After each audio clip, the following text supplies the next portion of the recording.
இன்றைக்கி Thalappakatti style biryani part 2. அந்த மசாலாவை பவுடர் பண்ணதை ஆட் பண்ணிக்கோங்க. அது கூடவே சில்லி பவுடர் கொஞ்சம் ஆட் பண்ணிக்கோங்க. தயிர் தேவையான அளவு ஆட் பண்ணிக்கோங்க. அதுக்கப்புறம் நம்ம கழுவி வச்ச சிக்கனை போட்டு நல்லா அந்த மசாலாவோட பிரட்டி எடுத்துருங்க. அரிசியை களைஞ்சிருங்க. அந்த மசாலாவில் தண்ணி ஊற்றிடுங்க கொஞ்சம். இது நல்லா கொதிச்சு வரணும். பிரியாணியை தம்மில் வச்சுருங்க. இந்த பேஸ்ட்டில் புதினா ஆட் பண்ணிக்கோங்க. அதில் கொஞ்சம் லெமன் பிழிஞ்சு விட்டுருங்க.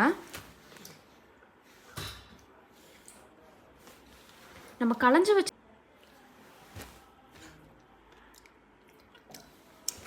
அண்ட் பிரியாணியை தம்மில் வச்சுருங்க.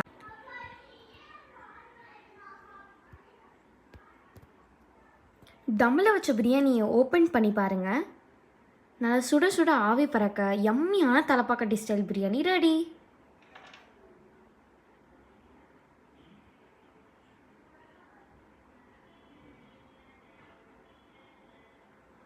இது கூடவே நம்மளோட சிக்கன் 65 வச்சு சர்வ் பண்ணால் நல்ல காம்போவாக